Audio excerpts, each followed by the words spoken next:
Aku terlahir dari keluarga muslim. Ibu bapakku dari keluarga muslim. Dari aku lahir sampai umur 25 tahun ini, aku hidup di koridor itu. Singkat cerita tentang hidup aku adalah seorang anak yang diangkat oleh orang Padang tersebut. Ya, shalom bagi kita semua dimanapun kita berada pada saat ini. Kiranya kita semua tetap berada dalam keadaan sehat dan apapun yang merupakan aktivitas kita sepanjang hari ini, kiranya Tuhan Yesus memberkati. Dan kembali berjumpa lagi di channel kita ini, yaitu Zimayan Yasin. Terima kasih buat teman-teman semua dan juga para sahabat yang sudah mendukung perkembangan channel ini dengan setia. Dan kiranya kita tetap menggunakannya untuk menjadi berkat bagi semua orang.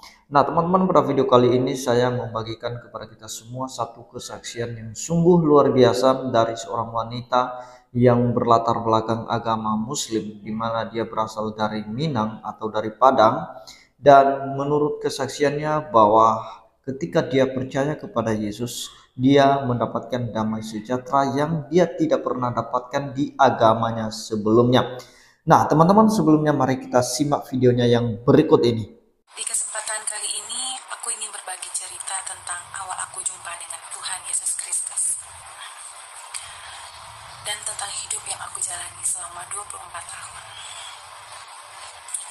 Aku terlahir dari keluarga muslim. Ibu bapakku dari keluarga muslim. Dari aku lahir sampai umur 25 tahun ini, aku hidup di koridor itu. Singkat cerita tentang hidup aku adalah seorang anak yang diangkat oleh orang Padang tersebut. Dibesarkan oleh keluarga muslim. Aku diambil di Jakarta dari umur 3 hari. Setelah itu, aku langsung dibawa ke Padang. Sampai aku besar sampai hari ini. Setelah umurku 21 tahun kemarin, ada seorang nenek-nenek yang memanggilku. Dia menceritakan semua tentang hidupku yang dari aku terlahir. Sampai akhirnya aku tahu semua tentang hidupku. Aku pun bertanya kepada mamaku, apakah aku benar hanya seorang anak pungut? Dan mama aku diam tanpa 1000 bahasa. Setelah itu, aku berpikir, apa karena ini aku diasingkan selama bertahun-tahun di dalam keluarga besarku?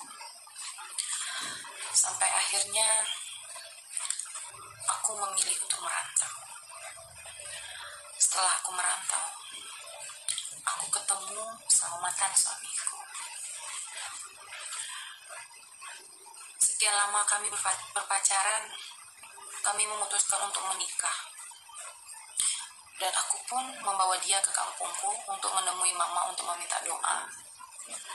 Setelah sesampainya di kampungku, keluarga besarku tidak merespon. Malah kami dicaci maki. Setelah kami bicara dengan mama, kami memutuskan pulang ke Padang. Di hari itu juga, kami pamit pada mama dan keluarga. Walau kami dihinanya, tetapi kami tetap menghargainya sebagai orang tua kami. Ketika kami bersalaman, tangan kami pun dibuangnya. Dan mengucapkan, kau bukan keluarga kami lagi. Ya sudah, kalau aku memang sudah dibuang, aku ikhlas. Kami memutuskan pulang ke Padang di hari itu juga. Beberapa hari kemudian, aku dan dia pun menikah. Sebulan pernikahan, aku pun hamil. Karena hidup di Padang cukup serba mahal, mantan suamiku memutuskan kerja ke Bali. Setelah beberapa lama di Bali, dia memutuskan untuk menceraikan aku. Karena disuruh keluarganya. Karena keluarganya bilang aku pura-pura hamil. Sedangkan aku benar-benar hamil. Sampai aku bercerai dengan mantan suamiku. Karena di Padang aku nggak ada siapa-siapa lagi, aku memutuskan pulang kampung ke Solo Selatan. Aku hidup numpang sana sini sama teman. Sampai aku pernah diusir juga sama temanku karena aku dibilangnya hamil tanpa suami. Sedangkan suamiku ada. Waktu aku diusir, aku tidur di depan emperan toko orang. Keadaan aku sedang hamil besar. Aku lelah, gak makan, gak minum susu, gak minum vitamin. Pada tanggal 31, aku lagi bermandung meratapi nasib. Tiba-tiba aja serasa ada yang membisikkan di telingaku, ikut aku. Dan yang ada di benakku, Tuhan Yesus Kristus adalah Tuhanku.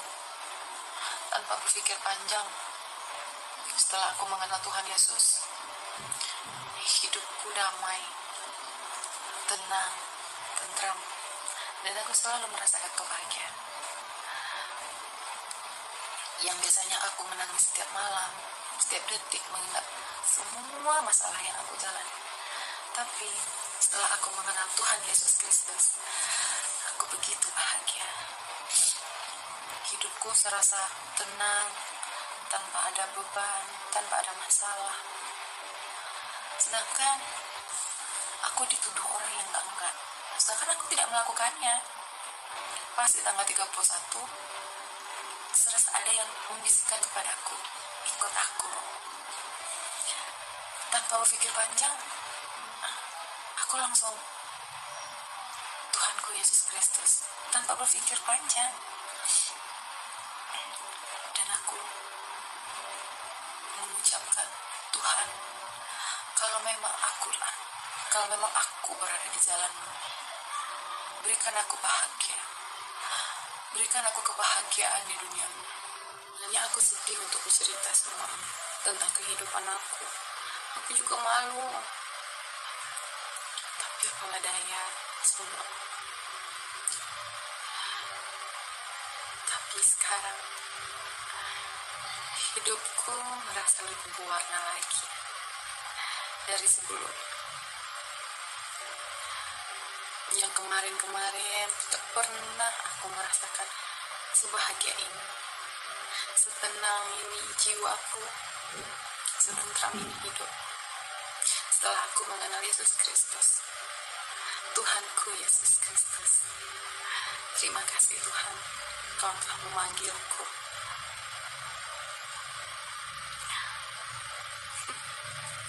Aku tak menyangka aja dengan semua ini.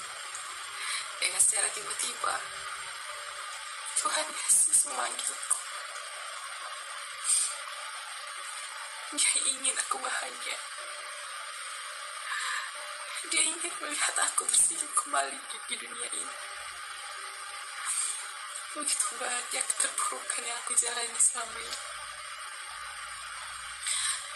4 tahun belakangan, aku tidak pernah merasakan kebahagiaan. Tidak pernah merasakan senyum. Selalu menangis, dan menangis. Aku dikucilkan, direndahkan, dicaci, dihina, sampai aku dibilang seorang pemaling.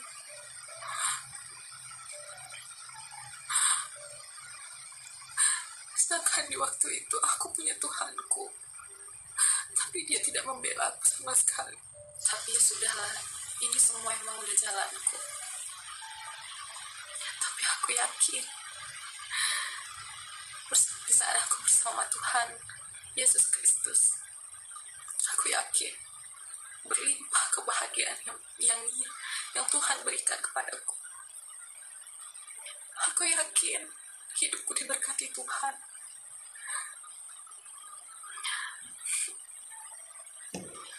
Aku benar-benar gak tahu lagi mau bicara apa. Aku berterima kasih banyak Tuhan. Tuhan Yesus sudah memanggilku. Aku pun bersama Tuhan Yesus Kristus. Nah, jadi itu dia teman-teman ya, cukup luar biasa kesaksiannya. Kita tahu sekarang ini bahwa Tuhan menyatakan kuasanya dan menentukan orang-orang pilihannya. Dari suku manapun, dari bangsa manapun, jika Tuhan menghendaki dia selamat, maka tidak ada yang mustahil. Nah teman-teman, akhir-akhir ini saudara-saudara kita yang dari Padang itu berbondong-bondong untuk mengikut Yesus Kristus. Dan kita percaya bahwa kita sedikit pun tidak takut, tidak gentar, sekalipun akhir-akhir ini juga banyak oknum, banyak kelompok yang mencoba membubarkan ibadah Kristen, melarang pembangunan gereja, tetapi itu tidak menjadi penghalang bagi perkembangan Kristen di negeri ini dan terlebih di seluruh dunia, dan itu juga tidak bisa menjadi penghalang untuk memberitakan Injil.